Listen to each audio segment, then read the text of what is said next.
விழித்திரை, அதை ரெட்டினா அப்படின்னு சொல்லுவோம். விழித்திரைனா என்ன? இது விழிக்கோளத்தில் பின்புற உட்பரப்பு. இப்போ உங்களுக்கு கொடுத்துருக்க அந்த பிக்சரில் ஒரு பால் மாதிரி கண்ணு கொடுத்துருக்காங்களா?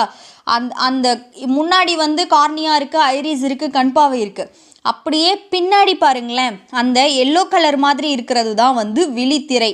அங்கே தான் அந்த பொருளோட பிம்பம் வந்து அங்கே தான் உருவாகும். இப்போ நம்ம கண்ணில் லென்ஸ் இருக்குது, அந்த லென்ஸில் பட்டு குவிக்கப்பட்டு வர்ற பிம்பம் வந்து பொருள் முன்னாடி, நம்ம கண்ணுக்கு முன்னாடி பொருள் இருக்குது, அதோட வெளிச்சம் நம்ம லென்ஸ் வழியாக உள்ளே போய் அந்த விழித்திரையில் தான் பிம்பம் உருவாகும்.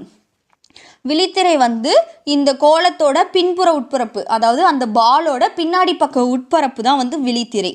மிக அதிக உணர்நுட்பம் உடைய இப்பகுதியில் பொருளின் தலைகீழான மெய்பிம்பம் உருவாக்கப்படுகிறது. ஆக்சுவலாக என்னென்னா, நம்ம ஆல்ரெடி லென்ஸோட டயக்ராம்ஸ் பார்க்கும்போதே பார்த்துருக்கோம். லென்ஸுக்கு ரைட் சைடில் பிம்பம் உருவாச்சுன்னா அதை நம்ம மெய்பிம்பம் அப்படின்னு சொல்லுவோன்னு. இப்போது இந்த ஐயோட டயக்ராம் பாருங்களேன்.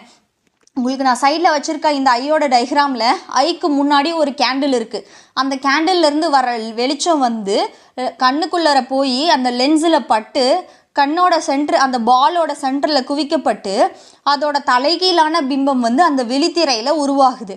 ஸோ எப்போவுமே கண்ணில் உருவாகிற அந்த பிம்பம் வந்து தலைகீழான பிம்பம் தான் விழித்திரையில் உருவாகும்.